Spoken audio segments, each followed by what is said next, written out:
अयोध्या में क्रेनेस्को होटल में एक दिव्य और ऐतिहासिक कार्यक्रम का आयोजन किया गया, जिसमें श्रीमद् जगतगुरु श्री श्री 1008 अनंत विभूषित श्री श्री सिद्ध भैरव पीठाधीश्वर स्वामी वेद पुत्र महाराज ने राम से राम तक की श्रृंखला की प्रथम दिव्य कथा का वर्णन किया। इस कार्यक्रम में रामचरितमानस की कथा का आयोजन किया गया, जिसमें मुंबई से बॉलीवुड कलाकार पुनीत ईसर भी उपस्थित हुए। इस अवसर पर स्वामी वेद पुत्र जी महाराज ने कहा कि आज सनातन को और ज़्यादा बढ़ावा देने की ज़रूरत है और सनातन का विकास किस तरह किया जाए, इस पर गहन चिंतन किया गया। उन्होंने समस्त संत समाज से भी आह्वान किया। इस कार्यक्रम में दिल्ली में हुए बम ब्लास्ट की दुखद घटना में मारे गए लोगों की श्रद्धांजलि देने और एक शोक सभा का आयोजन भी किया गया, जिसमें सभी लोगों ने 2 मिनट का मौन धारण किया और मरने वालों की आत्मा की शांति के लिए प्रार्थना की गई। इसके अलावा आज शाम को एक कवि सम्मेलन का आयोजन भी किया गया, जिसमें हास्य कवि श्री सुरेंद्र शर्मा के साथ कई नामचीन हास्य कवियों ने अपनी प्रस्तुति दी।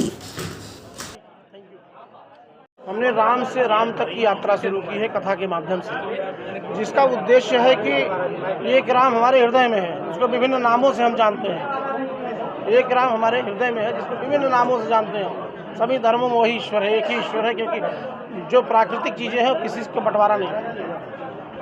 तो राम से राम तक की यात्रा है कि एक राम हृदय में और एक राम जब जिसको जन्नत बोलते हैं, जिसको जो है स्वर्ग बोलते हैं, जिसको निर्वाण बोलते हैं, जिसको कैवल्य बोलते हैं, वहाँ जाने के बाद तो यात्रा की शुरुआत है कि लोग अच्छा काम करें। धर्म जो है सिखाता है कि हम अच्छे काम करें। धर्म कभी मतभेद नहीं सिखाता, धर्म कभी मनभेद नहीं सिखाता। धर्म माने जो अच्छी चीज़ें उसको धारण करना। ये सनातन भी यही कहता है कि वसुधैव कुटुंबकम। ये आज की परिभाषा नहीं, बहुत पहले की परिभाषा, आज इंटरनेट के दौर में है, लेकिन ये परिभाषा बहुत पहले की है।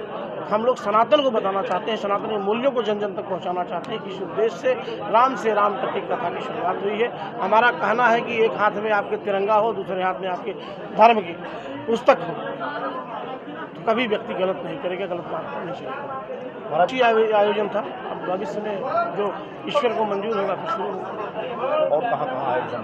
पूरे भारत में और पूरे विश्व में कुछ छोड़ना नहीं है। अयोध्या से क्या संदेश देंगे भक्तों को? अयोध्या से संदेश देना चाहते हैं कि प्रभु राम, जो राम सबके हृदय में निवास करता है, जो राम राही एक संगज पंचानन की बात करते हैं, जो राम सोने की लंका जीत करके भी कि जननी जन्मभूमि से स्वर्गादप जरिए हमें अपने जन्मभूमि से बड़ा कुछ नहीं, इसको छोड़ करके चले जाते हैं। उस राम के पथ पर लोग चले, दुनिया संवर जाएगी और फिर से भारत विश्व गुरु बन जाएगा। एक लंबे अच्छा लगा। भगवान का पूजन हमेशा अच्छा होता है। 25 को प्रधानमंत्री जी कामनाएं उनको किस एंगल से देख रहे हैं? एंगल हमारा धार्मिक ही है, केवल धर्म, समाज और राष्ट्र कल्याण। बस दुखद है। और ऐसे लोग जिनके इरादे बड़े गंदे हैं, जो लोग धर्म के नाम पर इस तरह का धर्म को बदनाम कर रहे हैं, मजहब को बदनाम कर रहे हैं, ऐसे लोगों को धरती पर भी नहीं जगह होनी चाहिए और दोजख में भी जगह नहीं होनी चाहिए, नरक में भी जगह नहीं होनी चाहिए। बागेश्वर धाम ऐसा है। मुंडे मुंडे मथुर विन्ना। बागेश्वर बाबा अपने हिसाब से बहुत अच्छा काम कर रहे हैं, उनको बहुत बहुत शुभकामनाएं। और जो विरोध कर रहे हैं, अब जिनका काम विरोध करना है, वो अच्छे काम नहीं कर सकते, वो तो विरोध ही करेंगे ज़िंदगी में। विरोध करने के लिए पैदा ही हुए। आपका कितना समर्थन है इस यात्रा में? भारत ही नहीं, विश्व में जितने अच्छे काम हो रहे हैं, जो कल्याण के लिए काम हो रहे हैं, धर्म के लिए काम हो रहे हैं, जिसमें शाश्वत सत्यता है, सबके साथ समर्पण। और कुछ ये प्रभु राम की विशेष कृपा ही रही होगी जो उन्होंने मुझे याद किया और मुझे इस लायक समझा कि मैं उनके स्वरूप को धारण कर सकूं। ये उनकी विशेष कृपा है। ये कृपा हर किसी पे नहीं होती, जो प्रभु ने मेरे पे कृपा बसा रखी। ये पहली बार आपने गेटअप किया? ये वाला गेटअप मैंने पहली बार किया है। वैसे मैं दिल्ली से हूँ और वहाँ पे हम रामलीला करते हैं। 2022 में मैंने राम का रोल किया था।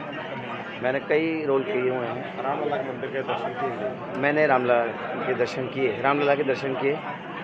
तो उनका स्वरूप और आपका स्वरूप जो बना हुआ कैसा है? मैं ये कहता हूँ कि मैं जो है उनकी तो वही बराबरी नहीं है। प्रभु से मैंने हाथ जोड़ करके उनसे कहा कि प्रभु मुझे अपना स्वरूप थोड़ा सा आशीर्वाद दे दीजिए ताकि मैं आपके किरदार को और ढंग से निभा सकूँ। 25 नवंबर का कार्यक्रम में ध्वजारोहण है अयोध्या में। जी, इस ध्वजारोहण में 25 नवंबर को जैसे आज जो कार्यक्रम है, इससे आगे भी राम मंदिर में कार्यक्रम होगा और उसमें हमारे यशस्वी प्रधानमंत्री जी श्री नरेंद्र मोदी जी आएंगे और ध्वजारोहण करेंगे।